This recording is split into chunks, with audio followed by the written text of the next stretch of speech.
Yes, my people, welcome back to the channel. Welcome back to another episode of the third half. Today, I am joined by my boys, Fuad and Abz Busquets. Listen, my boys, it's a bit of a dark one, this episode, I can't lie. It's been a couple of days of digesting the pain.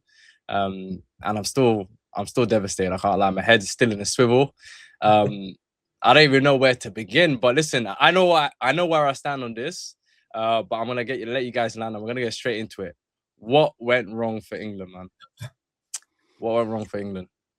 Fuad, I heard you speak pretty well about this on the pod as well. About Tuchel's cowardice is what I think that it came down to. I do feel like it was like I almost came, but I have spoke about before about not expecting England to play good football. And how we, as a nation of people that watch England play football at every major tournament, we have never watched England play good football in these tournaments.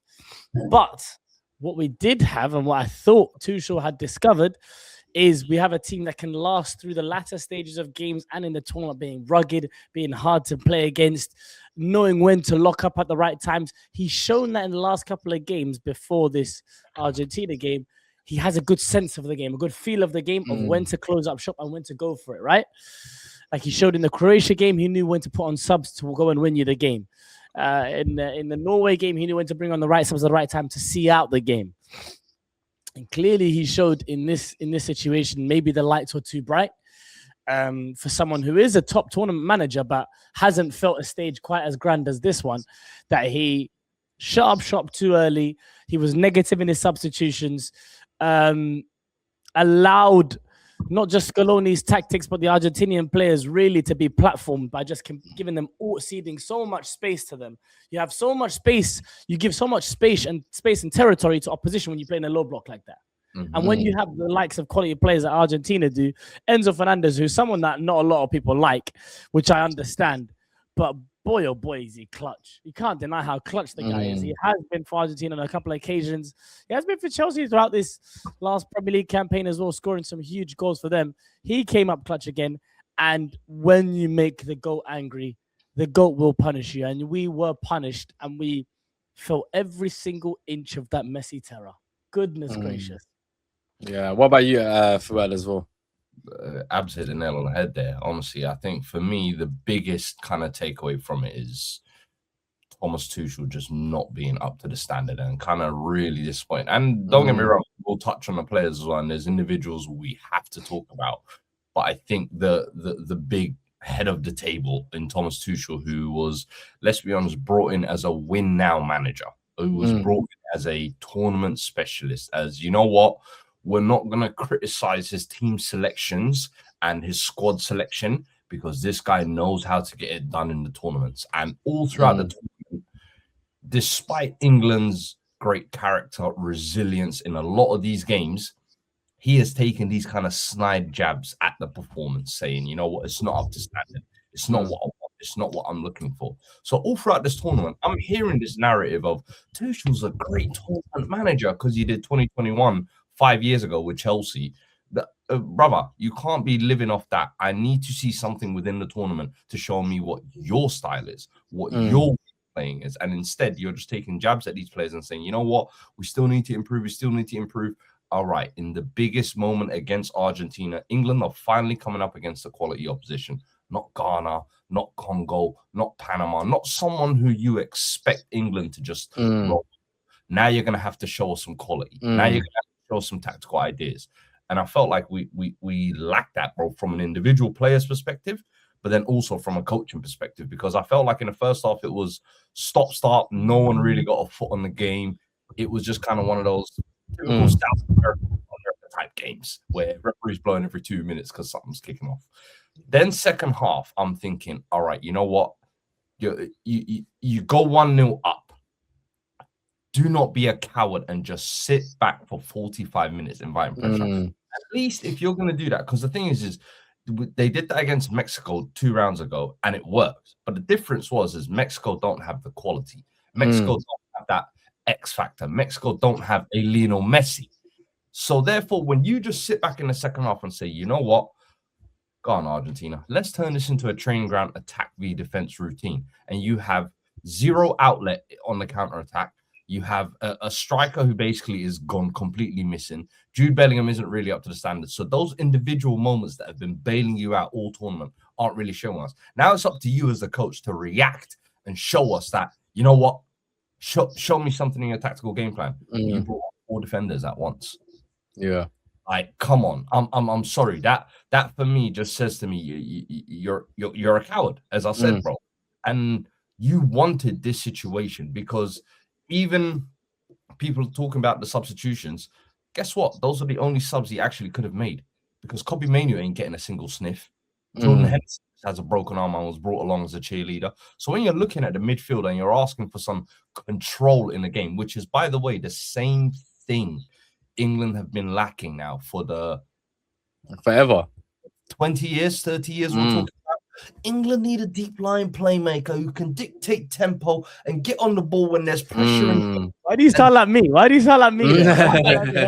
sound like every British pundit after every World Cup, every Euros who says we're missing that technical Xavi profile. And I'm like, hold on.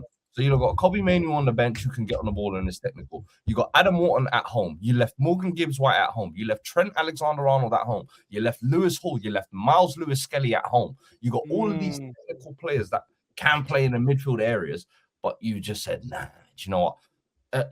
I want 17 centre-backs. I want Chalobah to come along and not play no minutes. I want Tony to come along and play 2 minutes. I want Kobe to come along and play 0 minutes. So it's like, what are we doing here? You brought in Noni Madueke because you got, Noni's one of my guys, and then post quarterfinals, you're basically discarding him like, hey, this guy is not international standard. And after everybody has basically seen it. So in my opinion, a lot of this, we have to look at Thomas Tuchel and say, how the hell are you still even in a job now, 48 hours or 24 hours after the game? Because it doesn't make sense. Everything he talked about, that he was going to be different from Southgate, you showed you are literally no different, from playing style to substitutions to tactical ideas to how you talk.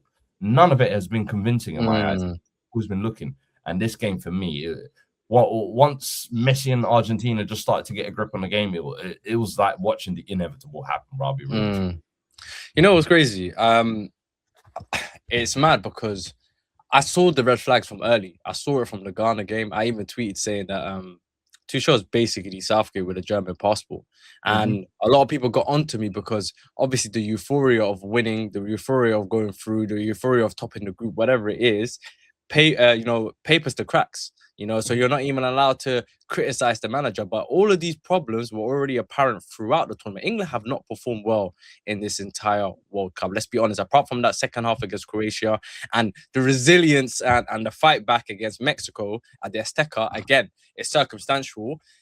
Outside of that, those two, you can't really say England had a great tournament when it comes to performances. And Tuchel, when he was first brought in, the first words he said was, England are too afraid to lose rather than be excited to win. Those were his first words when he was announced as England manager.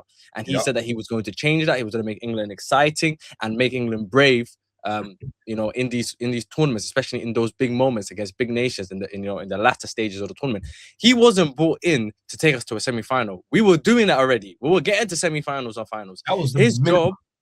That was the minimum. His job was to get us over the line. And that last half an hour against Argentina, for me, one, it's a disgrace. Wallah, it's the biggest disgrace I've ever experienced watching England.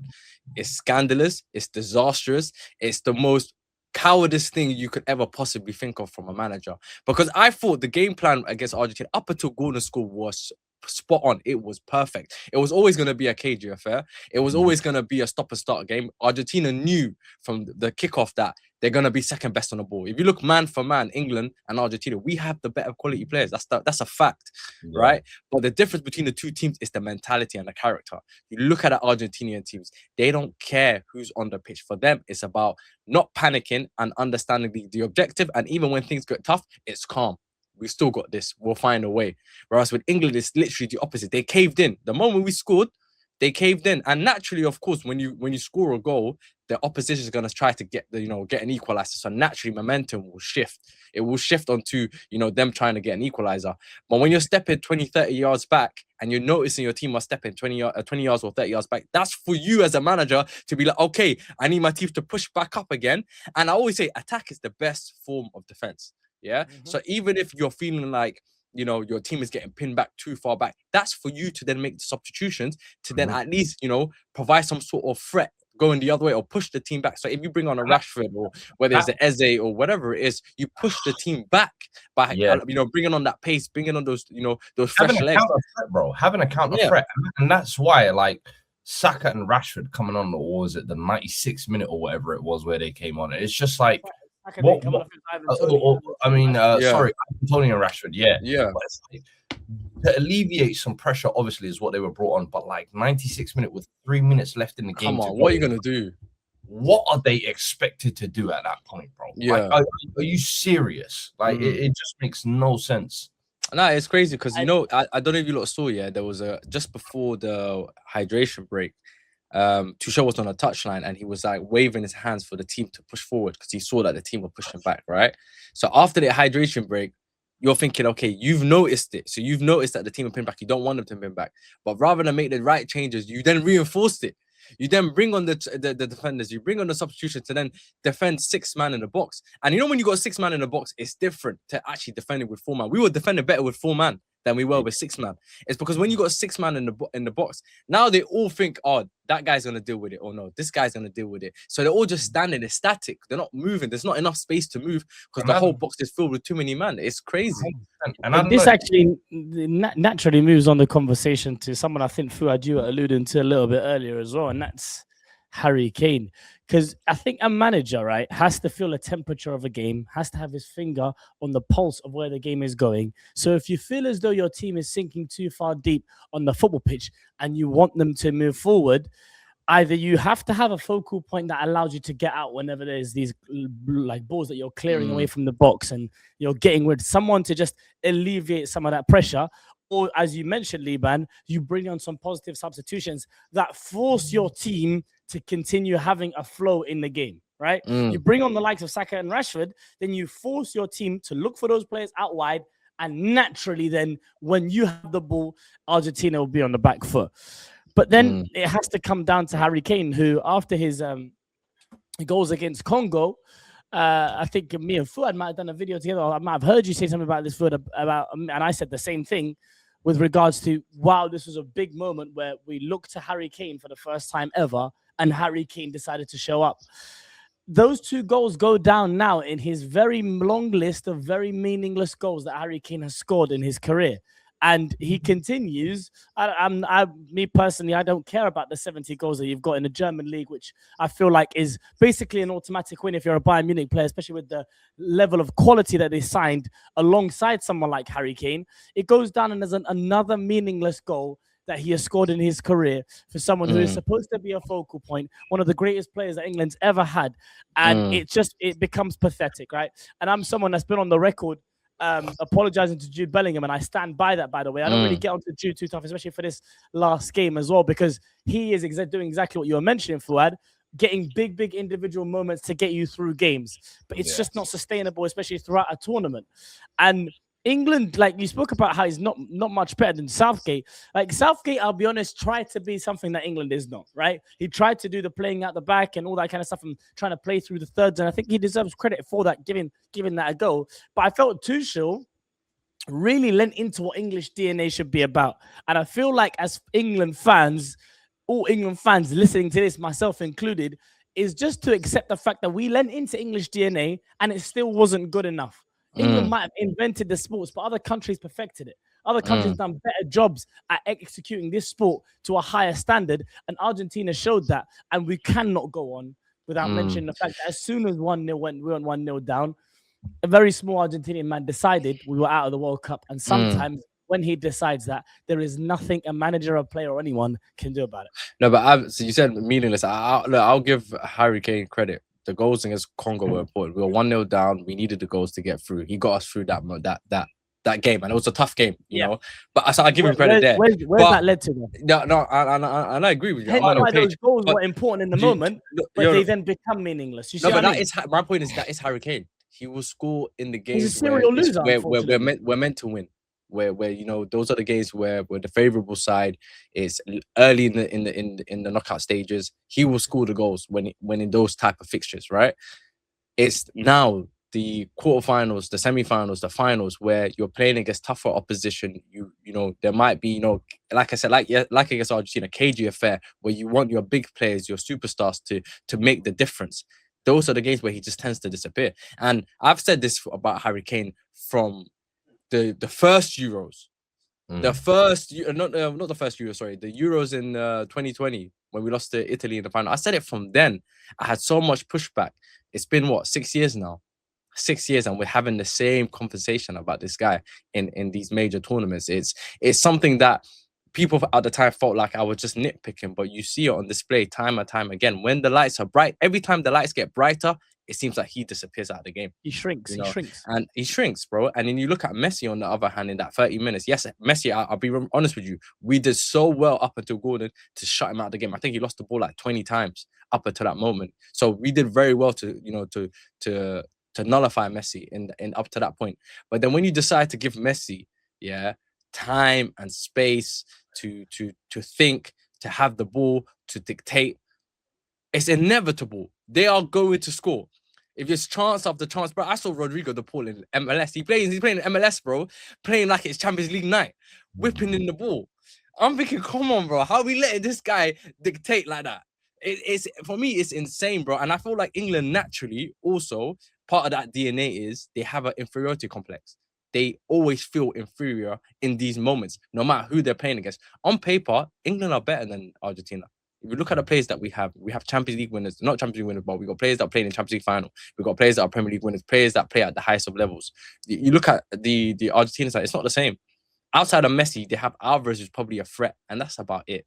Yeah, but who's really the world-class players at England, though? No, but I'm saying if you look at the quality of the... Maybe we have one more world-class player, maybe? No, but the difference in quality, though. There's a difference in quality. That's the thing, though. Football is on paper, and that's where I feel like you're kind of... Everybody... or all England fans are kind of annoyed about with this game. And even in particular, just to touch on kind of Harry Kane's performance, I think what disappointed me again was like, look, we've spoken countless times about, or people like you, Liban, have said, big games he goes missing. And my kind of counterpoint to that has always been, I don't feel like Harry Kane has been in enough of those big moments. They come few and far with Spurs, and then with England, every 3 or 4 years, he's basically asked to turn up to a semi-final game or something like that. Maybe he's not engaged enough in those big moments. And then over the last even few months, let's be honest, even with the Champions League run and everything, he really stepped into that moment where you thought, right, this guy is answering some questions. Champions League turned up every single knockout stage round. He's in this kind of Ballon d'Or year. England so far, up until you could say to the quarterfinals, you were like, you know what? Performances might not be there, but he's chipping in with the important goals. And we can't question him so far. But I always said all throughout the tournament, it's going to be the semi-finals, the finals, where he comes up against a big country. He needs to slay a big dragon. I said he's answered all the little questions, all the little 3-point questions. He's gotten through those, and this Ballon d'Or could be locked down his if he has 1 or 2 big moments in the knockout stages. He had that against Congo, and I said if he eliminates Messi and Argentina, science livid. But it was the fact that for me, Lisandro Martinez and Christian Romero were both on yellow cards by like the 55th minute. Yeah. My eyes, bro, I don't know what it is. Maybe it's just like the fucking Beyblade in me. But when I see a man on a yellow card, my idea in football is always, I am now going to do everything possible to try and get you sent off. Yeah. Maybe I'm not a chirper or whatever. That's not King's. I know what you mean. They're food now. They're food. Impose yourself on him. Yeah. Get a couple of 50-50 duels. Lisandro Romero both love to dive in on a tackle. Shield the ball off and see if they can send a little scoop round tackle and then drop the ball. Do something to activate the game. Instead, you're dropping 50-40 yards deep, which in my eyes kind of seems like you're shirking responsibility. Yeah. And that for me is like, The team is all defenders and everybody's defending. You're meant to be the outlet, brother. Be that focal point. Stay up top. Stay around the box. Stay in front of Lisandro and Romero. So maybe they can get a sending off. And instead, you're dropping 50 yards deep just so you can spray it, or Gerard, Xabi Alonso-esque diagonal to the wide man. And then when the wide man gets the ball, he looks up at the box. Nobody's there.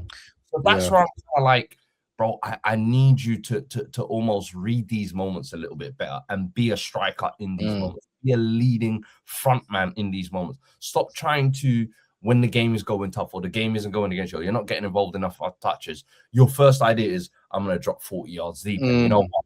Anderson, Rice, let's all hold hands. We don't need that, brother.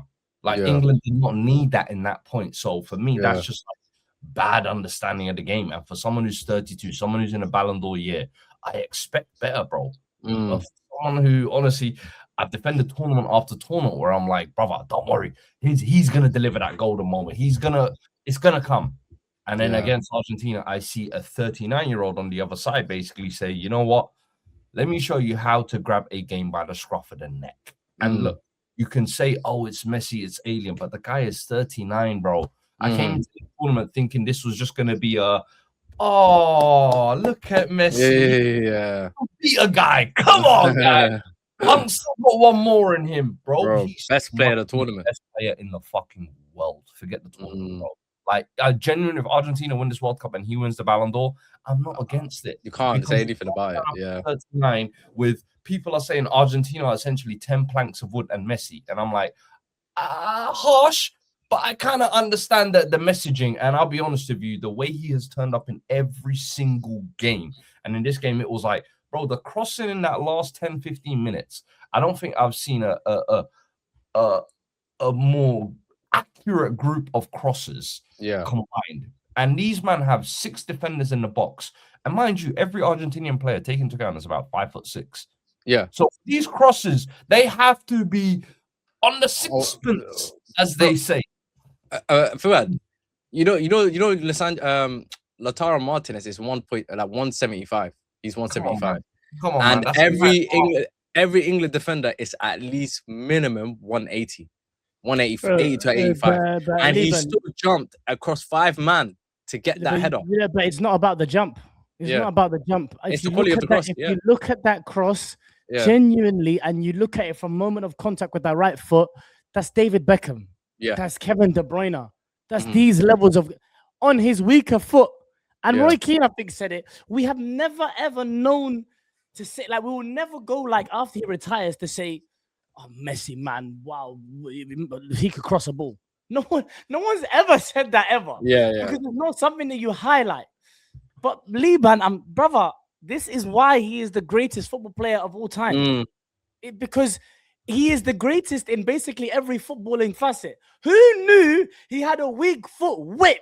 We've never seen it before. Yeah. But when the moment calls for it, Messi delivers. And that cross genuinely skimmed John Stones' hair and then hit Lautaro Martinez's forehead. Like, there's no better definition. I'll put it on your head top, right where you want it. Don't move. There.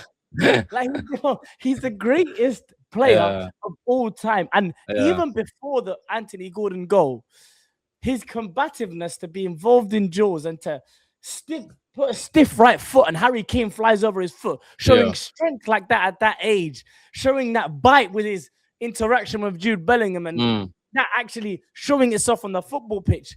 Yeah. We speak about the polar opposites between him and Harry Kane about when your country needs you, are you there? Do you step up? At every single moment anyone has ever asked Messi to pattern anything, he's patterned it. Yeah. It's 2 assists in a moment where you mentioned it. England are probably not the favorites going into the game because these guys are the world champions. But on paper, you look at England and say, cool, this is the first time you face him. Tough affair. He's there. He's there, and he's there every single time. You know what that is? That game actually reminded me of the last World Cup against Netherlands. I remember that was the knockout stage where I was like, all right, Messi, we're going to get you out of here this time, big dog. And I remember after that Netherlands game, there was like a level of doggedness that I saw from Messi where he's barking at Dutch players. He's barking at the bench. He is like, I need to let you motherfuckers know that I'm the best player in the world. And he ran the show after that. And throughout that tournament as well, that was the one that kind of ascended him to, you know what, there's no more arguing with this guy. That game reminded me of that, basically, where it's just games where he's just like, oh, Jude Bellingham, you wanna do this, your little Duolingo Spanish on me? Say no more. I'm gonna teach you. I'm gonna teach you. They said this is the moment we lost the game. Yes, that moment there. This is where they said we lost the game. I was like, yo, you don't, what is it? You don't shake the hornet's nest. Yeah, look at that one is that one there is crazy. Liban, you put out a good tweet as well, and Sharky said this on the pod yesterday as well. Yeah. We have all been there with our parents, and you know when your parent pulls that face to you in public. Oh, it's long. You've done some foolishness.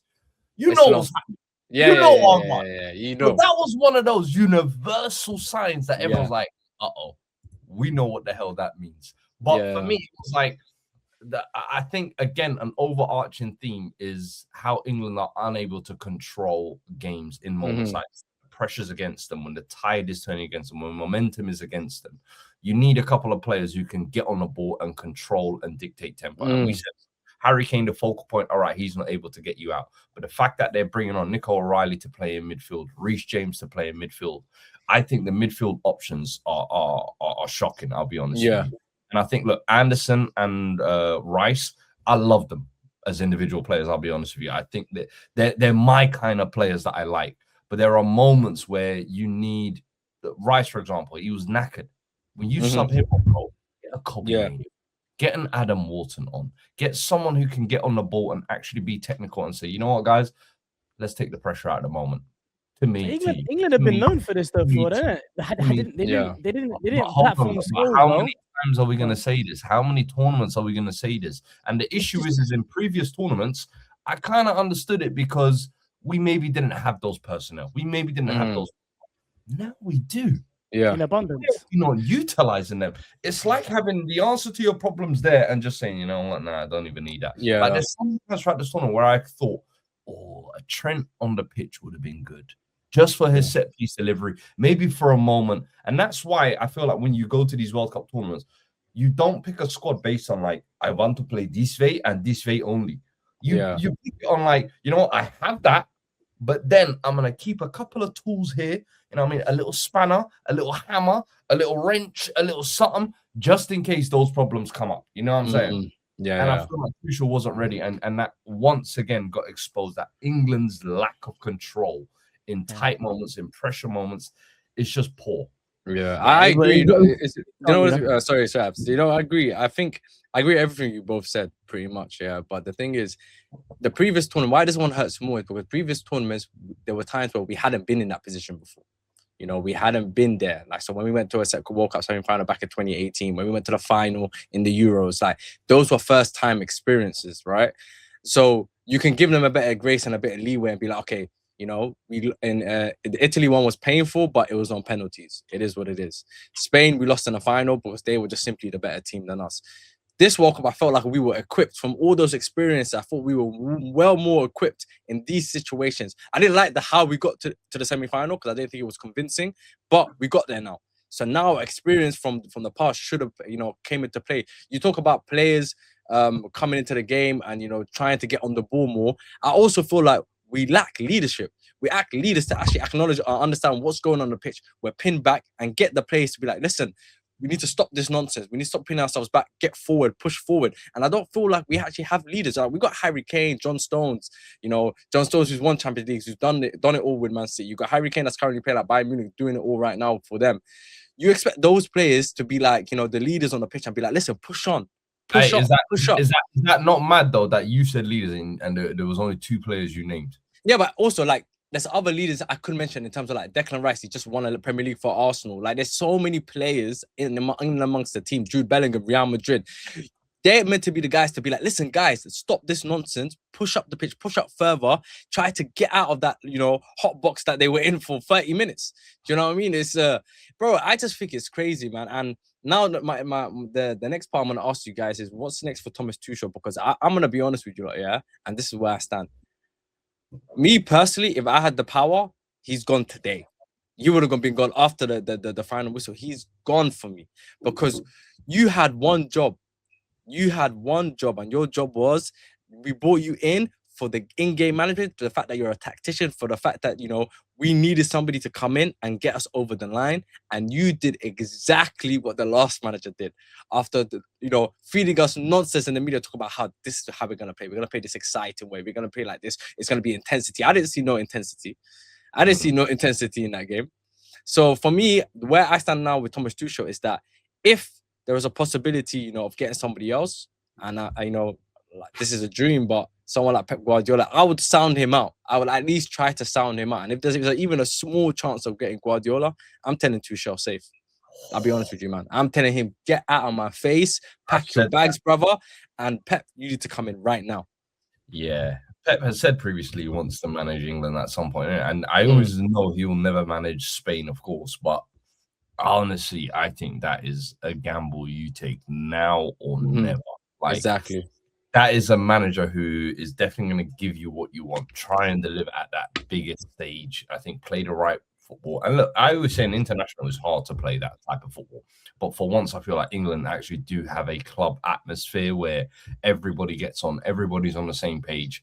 But for some reason, when they get out there, they just don't look it. So I personally think, I agree. I think sack Tuchel, for me, there's you've seen what you're going to see. Tuchel is same guy he was at PSG, Dortmund. Listen, Chelsea, it was nice that you got the Champions League, but this tournament specialist tag that he's gotten, I just think is a little bit ridiculous. I'll be honest with you. And I think it's time to go. But honestly, I think the Pep shout is incredible because you think who else is out there and available, and there is no English manager. I'm sorry, there is nobody. But if there is a foreign manager who could do something, I think Pep got the Euros incredible. And he understands. He's been here for 10 years as well, so he knows the culture. He knows the players. He still lives in England, and I'm sure doesn't want to leave. And one, it keeps him in the country. Two, it keeps him in one of the biggest jobs in football as well. And really, truly, like, what jobs are out there for Pep after Man City? Like, you just had Man City for a decade. You've done your hometown club. You've gone to Bayern Munich. Like, PSG, Luis Enrique? No. Like, he's never taken the Spain job. Like, what really options are there out there for Pep? I think it's a perfect next step. Yeah. What about you, Abz? Do you agree?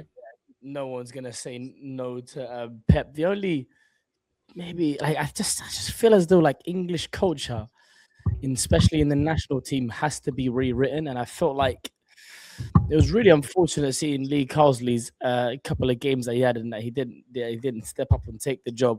But the reason I say that is because he actually got the under-21s playing a style of football that he adopted, right?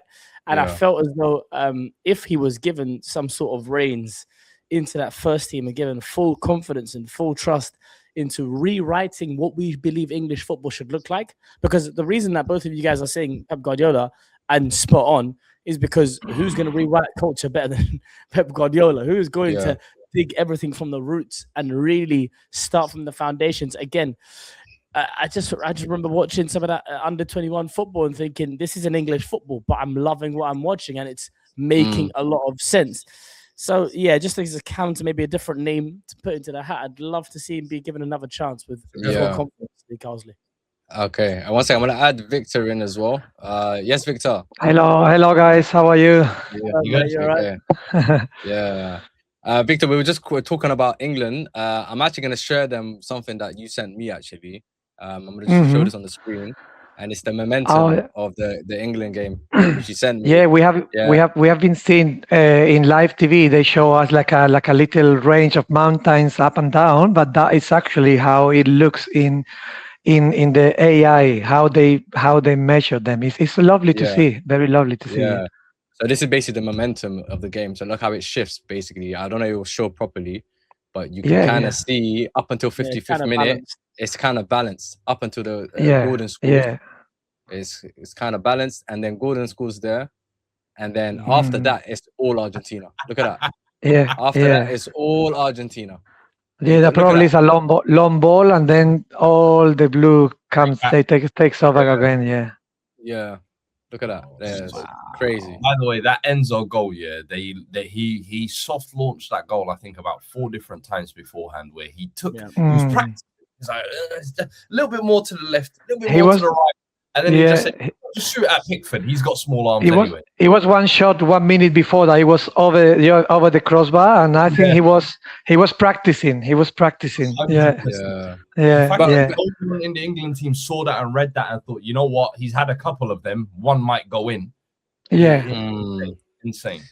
Yeah. But yeah, Victor, we just quickly finished on England, but quickly give us your thoughts on the game, because obviously you're watching from a neutral perspective. To be honest, I would rather have England in the final, because we played before. I think that you deserve a little bit more based on the last few years. You've been losing games that you should have won. To be honest, from my perspective, I think that you deserve the Euro Cup in 2021 was all perfect for you. Wembley Stadium, 1 goal in the first minute, and then Italy just took from your hands.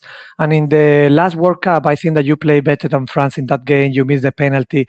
I think that you've been unlucky. So I really wanted you in the final, but to be honest, you need to play 90 minutes plus the aggregate, and you switch off in the 66 minutes. You just give up.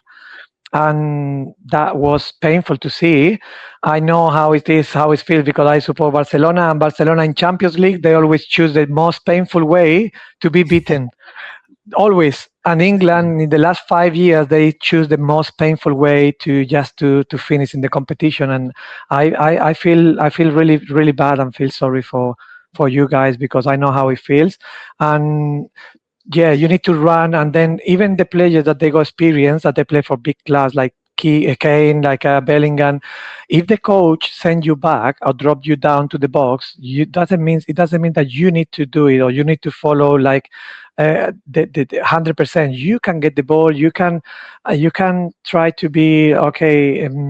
Just try to lead with the ball, and say, okay, the coach wants us to drop back, but I will get the ball. I will keep the ball. I will pass. I will make space. I will step aside from the manager's perspective.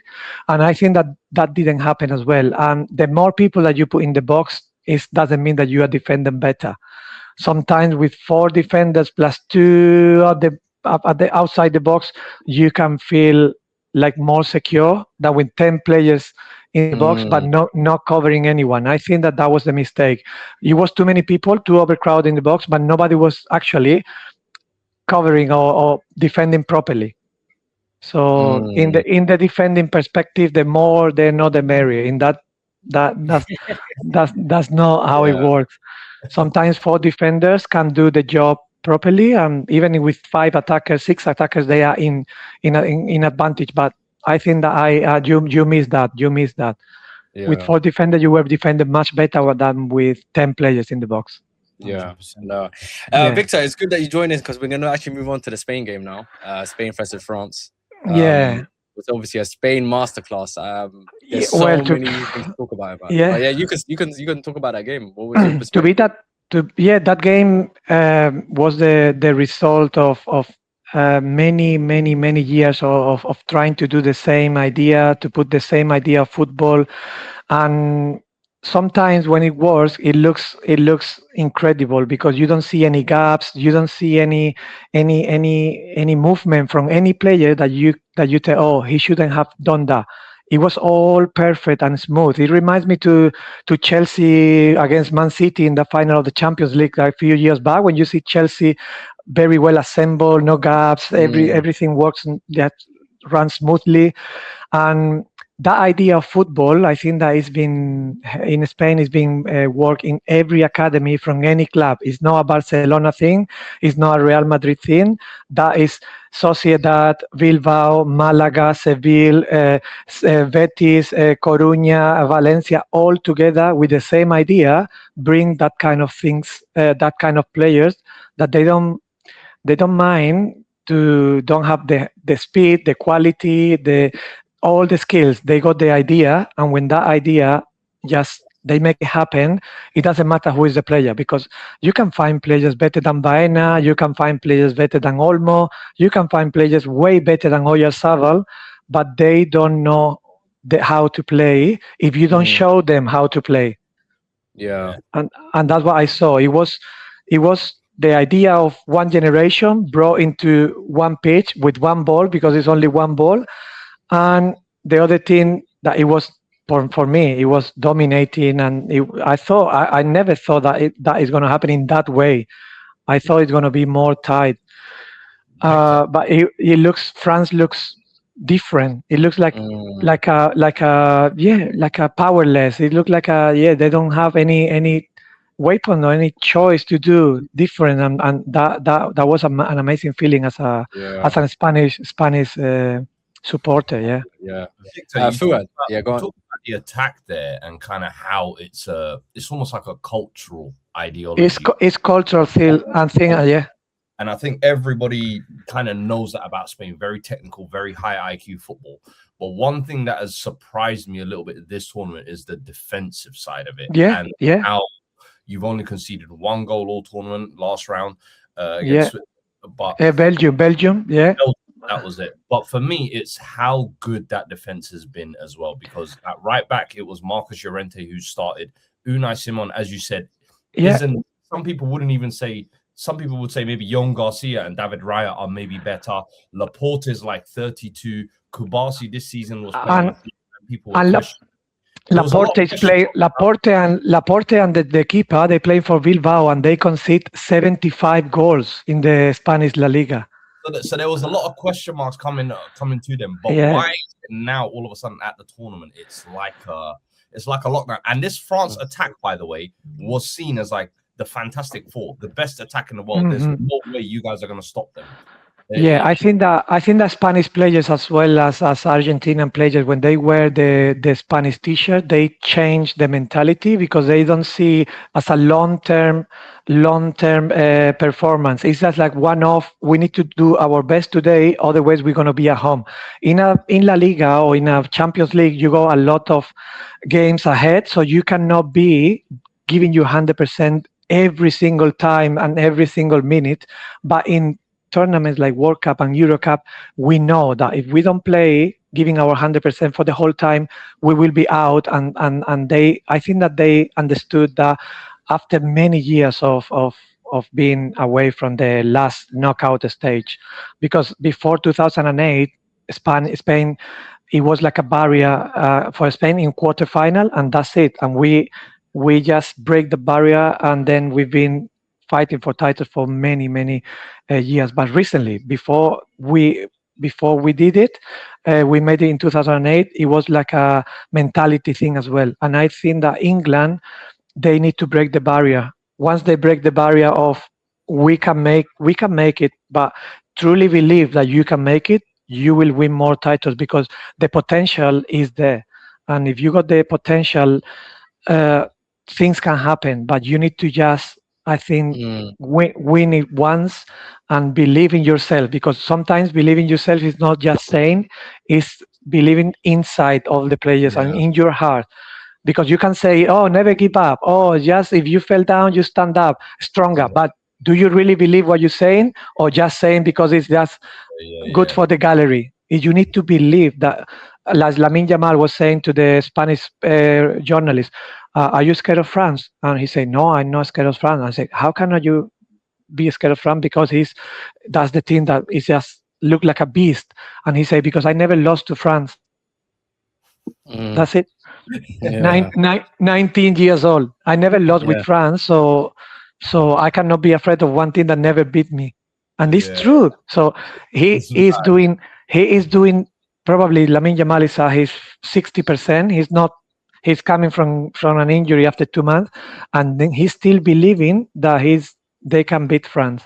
That is the mentality, and then that's why he try his best when he's playing. And he's fearless with them. They can be amazing, but we got one ball and we try to keep it as long as we can. And then if I got the ball or Rodri got the ball, Olise hasn't got the ball. Yeah, because you just think of Olise when he got the ball. You think of Dembele and Mbappe when they got the ball, but you never think of them when they don't have the ball, and they are completely different players. Yeah, I say with France. France are a team that and I think Walid said this on the last episode very well. They don't defend well as a team, and I said also that they were going to come into this game with a little bit of arrogance. They're not going to change the way they play because they're playing against Spain, because of how good they've been all tournament. Yeah. And I think that was probably their biggest mistake. But Abz, you talk to me as well. Tell me what you think went wrong for France. Before I speak about what went wrong for France, I sent you on WhatsApp. I don't know if you've seen 2 reels that I did after Spain, Austria, and Spain, Portugal. The first one was just about watching the dominant display that I saw Austria, and I said in that video, in the first couple of seconds of that video, Spain play the best football in the world. When Spain's football is working at full flow and it is clinical, that's the main thing it has to be, because there's no denying that they will dominate you, they will suffocate you, they'll move the ball from side to side, and they'll create big chances. It's just about whether or not we're finishing those chances. And Victor, you mentioned so spot on about Oyarzabal and how good he is at his role. Yeah. Did you see how well he said that, Victor? Did you see how well he said the name? Oyarzabal, Mikel Oyarzabal, the player that he is.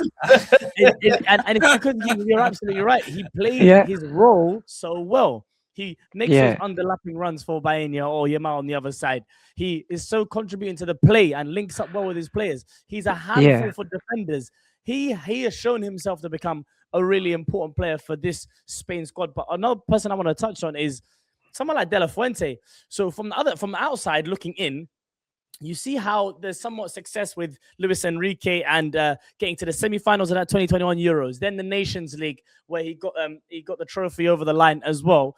Then comes De La Fuente, and he's had 2 tournaments so far, and he's won the first one in the Euros, and he's got to the final of the World Cup. And one statistic, if he wins this, he goes into some unbelievable conversations. One statistic about De La Fuente, he was a coach, like a non-working coach. He found the advertisement in the newspaper, and he applied to be the coach of under 16 Spain, but he was not training any team. And he got a statistic that in the last 13 years, when he just took over like under 16 in Spain, under 17, under 18, in 13 tournaments, he's never done less than semi-final. Wow.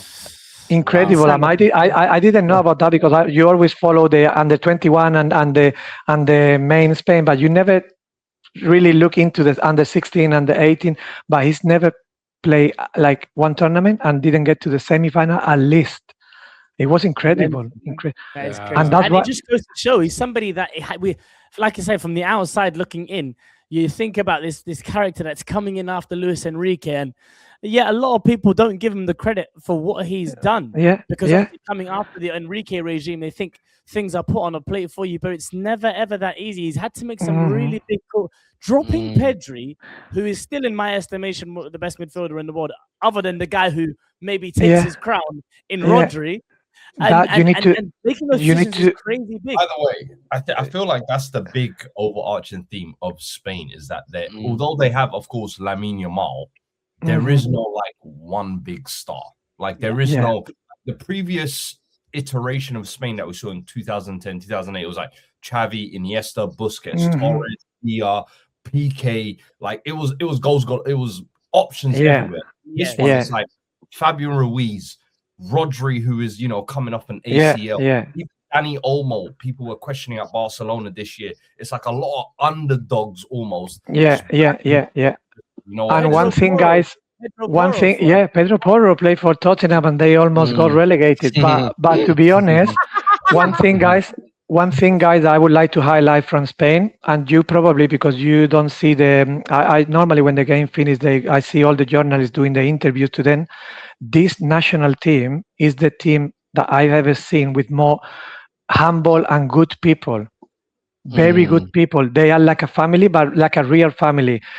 Spain in 2010, they got a lot of egos and characters, and Sergio Ramos is not a great team member. Xabi Alonso, it was like very extreme. Piqué, he liked controversy.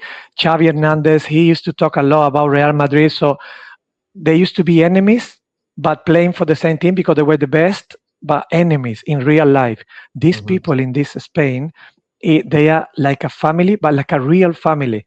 Nobody is more than anybody. Even when Lamine Yamal comes, it looks like another player, the one who played for Barcelona. He just go down to earth, and when you see them talking, you say to them, oh, you think to yourself, I'm really proud that I've been represented by such a bunch of good people and good person, and they are the person that me as a teacher I try to bring to this society, because they are good people, and I really feel proud of the way that they are and what they can do. They don't give importance to themselves. Even Merino scored 2 goals just to qualify from 18 last 16 and quarterfinal, and he doesn't say anything about himself. He just say, well, I just here for what the coach needs me. If he needs me to play 2 minutes, I will try my best in 2 minutes. If he needs me for 15, I will try my best in 15 minutes. Other players, they will take the credit, and I will say, yeah, I made it. It's been a tough year, but yeah, I'm here. I'm back. They can say, I'm back. Yeah. But no, they are humble as heaven. Yeah, they are amazing. Yeah, and I also feel like thing. I also feel like, you know, the in the actual game now. So to talk about the actual game, I think the battle between Luka Digne and Lamine Yamal, well, obviously that was probably the key battle for, you know, in that game. I know obviously Rodri had a masterclass. The Spanish defense were on point, but I think that battle and them decided to leave him in 1v1s and leaving Digne to deal with Lamine Yamal by himself was influential in both goals. Obviously the penalty, and then obviously the second goal, because then obviously the space, the gap between Digne and the centre back. And that goal, Liban, I don't know. You remember the goal that they've been. That second goal is been in the spider cam. He's been shown in the spider cam from the beginning. But one thing that it kept my attention is when Danny Baena shoot, they got the ball back, and then he crossed, and then one of the defender just recycled, and it was Fabian and Rodri together. They almost hit a bounce together for the second ball, the second ball, and that shows that Spain was way more into the game than France. Not even one French guy was waiting for that headed out from the defenders. It was Rodri and Fabian together, so any of them could have make it together to get the rebound, from the defender, and then they give to Porro, and Porro did the 1-2 to Dani Olmo. But that shows that one team was giving or just putting all the intensity, and they knew what they were doing, and the other team was a bit just like switch off. They switch off. They were desperate without the ball, desperate, don't know what to do, and that came my attention, because it's good to be in the place for the second chance where the ball is going to come, and that shows that one team is 100% in. It shows the intensity. It's the intensity that De La Fuente Spain want to play with on and off the ball, and that's something that isn't spoken about often enough, because there's 2 main principles when it comes to Spanish football out of possession. First of all, is if we have the ball, the opposition doesn't have the ball. And it's why when people spoke, when I was having my takes on Spain throughout this World Cup, where people were like, they haven't come up against a serious team. You have to test their defense. You don't really see the frailties behind the defense. How are we going to see, and as Victor mentioned, how are we going to see the frailties or the defense being attacked if Spain have more of the ball? That's their first principle. The second principle is that if we lose this ball, we will run like dogs until we get it back. The counter like a club team. And that's why I've said this about Spanish football for a while now, about how they play most similar to a club in terms of the principles of counter-pressing. You don't really see that in international football law. International football in general, especially because we watch the Premier League, right? The Premier League is the most intense game every single game. It makes me sweat. When I see Premier League, I'm sweating in the sofa. It's true. That high. And then you watch international football, you're like, okay, it's a bit slower. You can have a bit more time to... Against Spain, it's the same level as playing against Ellen Road against Leeds. Abs, you know what it is? I feel like they're the only team that actually have tactics deployed. Like, they're the only international team that actually deploy actual tactics that you feel like it's almost like club football. They've been practicing this, all season from pre-season. And it's very rare you see that in international football, because you only have a small amount of time together. It comes down to the footballing culture that Victor mentioned, though. Exactly. Because it felt like in this game, that is also what France had. Like at tournament, it was almost like, all right, Spain have the team togetherness and the humility, but France, they're like rock stars. Essentially, they are, and it's so hard to don't for them to don't think that they rock star when they do what they do in the other games. So they believe because they do it. It's not like it's not the hype of the people. It's what they do in inside the pitch, and it's so hard to tell them no, you are not a rock star when you can do that every single week. It's so hard. But Oyarzabal, he don't think that he's a rock star because he knows his limitation. And why is the limitation for Mbappe or Olise? They don't have. They can do whatever they want at any time. But Oyarzabal knows what to do and know what he can do. He can't do that, so he doesn't try. That's why. And I think that's essentially what cost France for me. It's like you looked to those kind of rock stars and that attacking forward, and Dembele. I mean, listen, Ballon d'Or holder, but that was another two Champions League in a row. He played for Barcelona. He played for Dortmund. He played for big teams, and he is. But another big game for France where I feel like he hasn't really delivered. Very quiet. Elise, maybe his worst game of the tournament, and I thought Elise was maybe the player of the tournament. I think the midfield he got very wrong as well. The Tchouameni and Rabiot and not Manu Kone. I thought Manu Kone has been brilliant the last few games. That is a mistake from Deschamps. If something is working properly, don't touch it. That is basic in football. Don't touch it. And I always thought the fullback areas for France were kind of their weak point, and Spain definitely exploited that as well. Baena and Yamal maybe not being on the best form. Pedro Porro and Cucurella, the way they were getting involved in the attacks and overloading those sides, it just made it a problem for France. And I was shocked by how bad France were, but it's one of those things where you have to give credit to Spain for being as good and keeping them as quiet as they were. For France, it was like you were thinking maybe halftime, okay, they're going to react. Hydration break, maybe they're going to react. Maybe Mbappe is going to do what he did last World Cup, last 10 minutes, 2 goals, Instead, it was just like, no. And I honestly, I was shocked that, Spain walked away with a clean sheet against that. Well, listen, we now have a final. We now have finally got to the final. It's been a long month, a lot of games. It feels like this month has been the longest month of my life, I'll be honest with you. Like it's been especially because it focused that they staying late until night without late games. They keep you, at least the first half, they keep you busy, and then you didn't sleep properly, you didn't rest properly. That's true. It happened. Bad routine.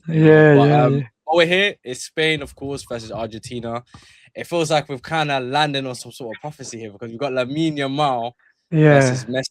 And obviously, for those that don't know the backstory, there is a picture, of course, of Messi holding Lamine as a baby when he was just 20 years old, by chance, by the way. By the way, man, there's another picture as well of Messi with Kubasi. I have seen it, and Danny Olmo as well as a kid as well. Danny Olmo as well. This guy, he created the Spain squad. He basically he's the father. Then his children. He was a babysitter in between Ballon d'Or. He was babysitter. It's crazy. But the reason why that is such a iconic and special thing is because one, obviously he was assigned. So Messi was assigned to Yamal. It was by chance. It wasn't something that was pre-planned. It was a lucky dip by UNICEF. A lucky dip. And for one, no one ever could imagine that Lamine Yamal would become the player that he is today, taking over the number 10, becoming the next generational talent out of La Masia. And obviously Messi then going on to be the greatest of all time. These two never have played against each other, never came across each other, didn't cross paths. They were meant to play in the Finalissima earlier in the year, but that got cancelled because of the whole, conflict in the Middle East.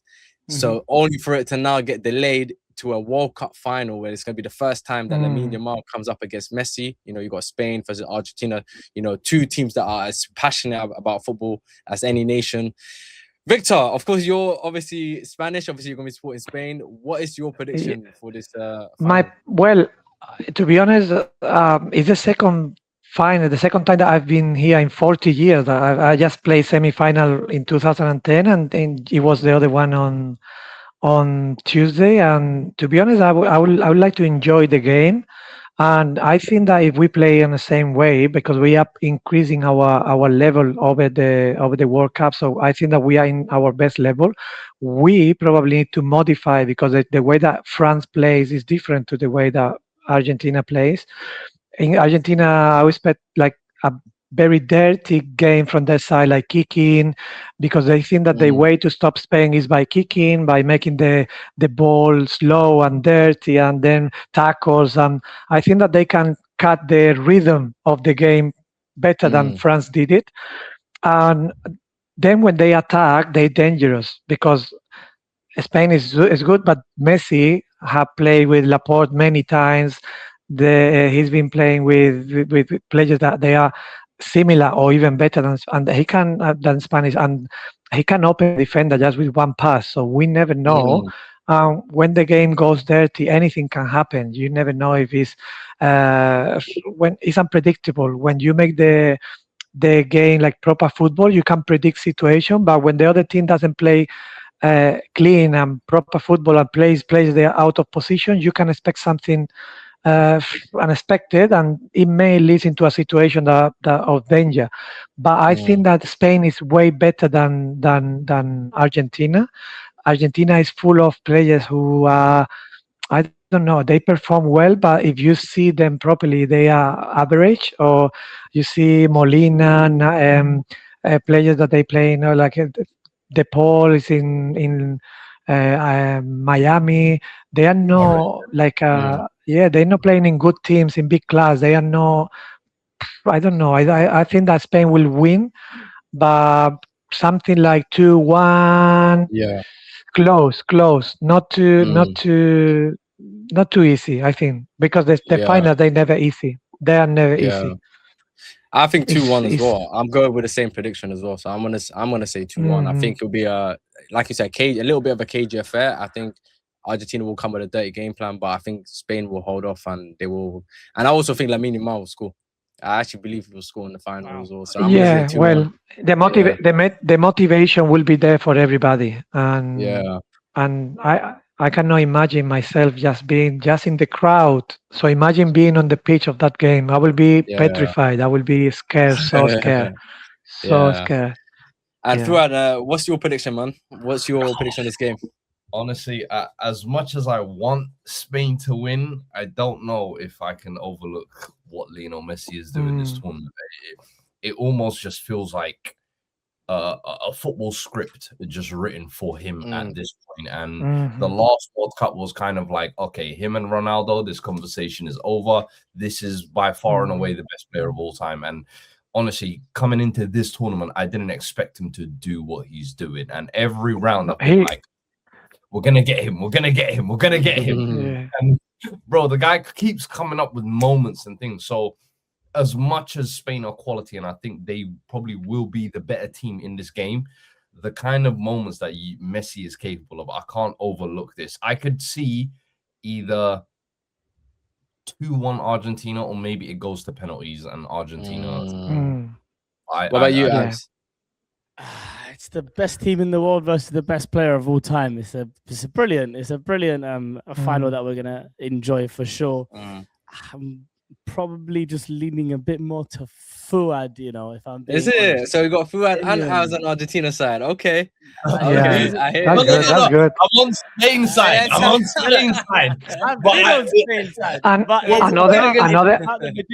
Guys, another thing that could be important is the referee is going to show yellow cards from early, or is going to keep it until late in the second half. If you go players with yellow card from first half because they've been tackling very dirty, you condition the whole game and you make it easier for Spain. But if you allow them to kick 3 times Lamine Yamal before they see the first yellow card, that will be equal. They will bring the strength together. So that happened many times before, and it depends on the referee as well. Let's see who is it. Yeah, 100%. And that is a big part of it, because this has been one of the hardest tournaments I've seen to get a yellow card ever in my life. Yeah. By the way, it's the threshold to get a yellow card in this World Cup is Fuad would love this. If this guy here was playing at the World Cup, he would be fouling everyone. Everyone will be getting fouled and no yellow cards. He would be happy. He'd be very, very happy. Argentina at heart. In his heart, yeah, who he is. This guy's like an Argentinian player. Argentinian. That's what he is. Player. Yeah, that's what he is. That's what he does. You know the worst thing is, Liban, yeah? My two biggest enemies play my side of football, Arsenal and Argentina. Oh, man. I think, guys, in this World Cup, if you put West Ham versus Millwall, they will end it with 11 players, both of them. Yeah, it's true. It's true. No, I agree. Yeah. But listen, guys, appreciate you guys for jumping on. I thoroughly enjoyed that one. Guys, also make sure to check out Fuad and Abz's channel as well. Make sure to go check and subscribe to their channels. They're putting out some good content as well. Victor, thank you for jumping on, man. It was great to have you. Thank you so much. Yeah, thank you. So it was a pleasure to talk to you guys. Thank you so much. I will enjoy the game. Okay, enjoy the game. Yeah. That's the main thing. Right? Go to Spain to go watch it. I'm going to Spain tomorrow. I changed the flight. I want to see with the family because I don't know when it's going to be the next one. Maybe I don't get to see another final, so it's better to be with your loved one and with your friends. Yeah, and I enjoy it. And for those that have watched up to this point, thank you guys for watching. Make sure to comment, like, share, and subscribe. And until next time, peace.